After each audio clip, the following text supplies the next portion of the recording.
Man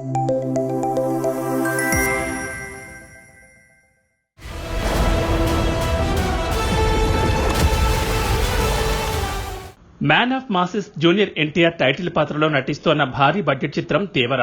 Koratala Shiva దర్శకత్వం వహిస్తున్నారు. నందమూరి కళ్యాణరామ్ సమర్పణలో ఎన్టీఆర్ ఆర్ట్స్, యువసుధ ఆర్ట్స్ పతాకాలపై మిక్కిలినేని సుధాకర్, హరికృష్ణ కె ఈ సినిమా నిర్మిస్తున్నారు.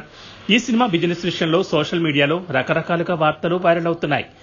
Man of masses junior NTR title పాత్రలో నటిస్తోన్న భారీ బడ్జెట్ చిత్రం దేవర కొరటాల శివ దర్శకత్వం వహిస్తున్నారు. బాలీవుడ్ బ్యూటీ జాన్వీ కపూర్ హీరోయిన్ గా నటిస్తున్న ఈ సినిమాలో మరో బాలీవుడ్ స్టార్ సైఫ్ అలీ ఖాన్ కీలక పాత్రలో నటించారు. 2 భాగాలుగా తెరకెక్కిన ఈ సినిమా మొదటి భాగం సెప్టెంబర్ 27న గ్రాండ్ గా విడుదల కాబోతోంది. అయితే ఈ సినిమా ట్రైలర్ విడుదలైనప్పటి నుంచి సోషల్ మీడియాలో ఎన్టీఆర్ ఇమేజ్ పై ఒకటే వార్తలు హల్చల్ చేస్తున్నాయి. ఎన్టీఆర్ నుంచి సోలోగా సుమారు 6 సంవత్సరాల తర్వాత వస్తున్న ఈ సినిమా బిజినెస్ విషయంలో అందరినీ కన్ఫ్యూజ్ చేస్తోంది. ప్రస్తుతం జూనియర్ ఎన్టీఆర్ మార్కెట్ ఎంత అనేది క్లారిటీగా చెప్పలేని పరిస్థితి.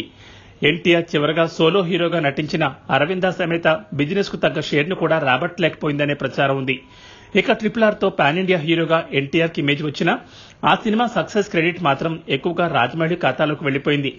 ఈ క్రమంలో దేవరతో సోలో హీరోగా ఎన్టీఆర్ మార్కెట్ ఎంత అనేది తేలాల్సింది. అయితే దేవర విషయంలో మాత్రం ఓవర్సీస్ లో ఫ్రీ సేల్స్ ను చూపించి సినిమా విడుదలకు ముందు హైప్ పెంచే ప్రయత్నాలు జరుగుతున్నట్లుగా టాక్ వినబడుతుండడం విశేషం. మొదటి నుంచి దేవర పార్ట్ 1 కు హైప్ క్రియేట్ అయితే బిజినెస్ భారీగా అయిపోతుందని మేకర్స్ భావించారు. కానీ సినిమా హక్కులను కొనేందుకు పెద్దగా ఎవరూ ఆసక్తి చూపలేదని తెలుస్తోంది. చివరికి నిర్మాత నాగవంశీ దేవర హక్కులు పోటీపడి తీసుకున్నాడంటూ, అది కూడా కనీవిని ఎరుగని రేటుకంటూ ప్రచారాలు జరిగాయి. వాస్తవానికి దేవర మేకర్స్ భారీ రేట్లు చెప్పగా కొనేందుకు ఒక్కరు కూడా ముందుకు రాకపోవడంతోనే నిర్మాత నాగవంశీ చేత ఈ సినిమా హక్కులు కొనుగోలు చేయించినట్లుగా ఇండస్ట్రీలో టాక్ ఉంది.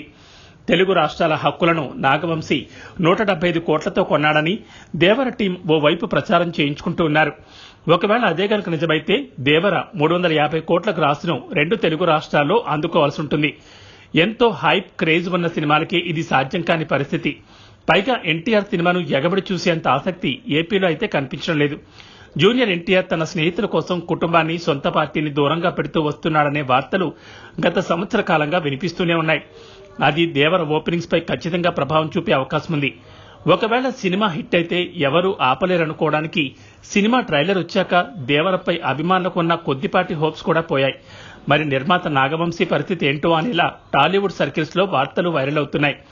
అలాగే బాలీవుడ్ లో దేవర డిస్ట్రిబ్యూషన్ తీసుకోవడానికి ఆసక్తి చూపని క్రమంలో కరణ్ జోహార్ చేతిలో పెట్టేశారనే టాక్ నడుస్తోంది. అలాగే శాటిలైట్ హక్కుల విషయంలో కూడా ఇంకా క్లారిటీ లేదు. ఇలా విడుదలకు ముందే బిజినెస్ పరంగా దేవరపై ఎక్కడా లేని నెగిటివిటీ నడుస్తోంది.